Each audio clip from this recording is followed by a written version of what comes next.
Jemima Rodriguez കിട്ടിയ വെറും 5 minute അത് കർത്താവിന് വേണ്ടി ഉപയോഗിച്ചേക്കാന്ന്. വെറും 25 വയസ്സ് മാത്രം ഇന്നലെ ഇന്ത്യനെ ഫൈനലിലേക്ക് കൊണ്ടെത്തിച്ചു. കോർട്ടിൻ്റെ അകത്ത് ഉണ്ടായിരുന്നത് 98 ഓവേഴ്സ്, 50 ഓവർ ഫീൽഡ് ചെയ്തു, 48 ഓവേഴ്സ് ബാറ്റ് ചെയ്തു, കളക്ട് ചെയ്തത് 134 റൺസ്. ഇന്റർവ്യൂ ചോദിക്കുന്നുണ്ട് what do you feel now? അപ്പൊ ജെമിമ റോഡ്രിഗസ് പറയുക ഐ താങ്ക് ജീസസ്. അത് കഴിഞ്ഞ് ഒരു സംഗതി പറയുന്നുണ്ട്, oh what a propagation, so powerful. ഞാൻ ശരിക്കും തളർന്നു കഴിഞ്ഞു, സോ എക്സോസ്റ്റഡ്. പക്ഷെ എനിക്ക് ശക്തി തന്നത് ഒരു വചനമാണ്. പുറപ്പാടിന്റെ പുസ്തകം 14-14 കർത്താവ് നിങ്ങൾക്ക് വേണ്ടി യുദ്ധം ചെയ്യും, നിങ്ങൾ മിണ്ടാതിരുന്നാൽ മതി. കർത്താവ് നിങ്ങൾക്ക് വേണ്ടി യുദ്ധം ചെയ്യും.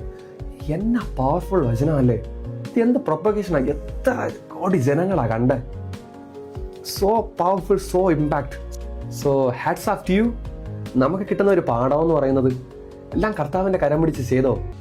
തോറ്റുപോയാലും കുഴപ്പമില്ല, നിനക്ക് വേണ്ടി ഒരു സമയമുണ്ട്, അത് വരുന്നവരെ വെയിറ്റ് ചെയ്തോ. കേട്ടോ? ദൈവം അനുഗ്രഹിക്കട്ടെ. ആമേൻ.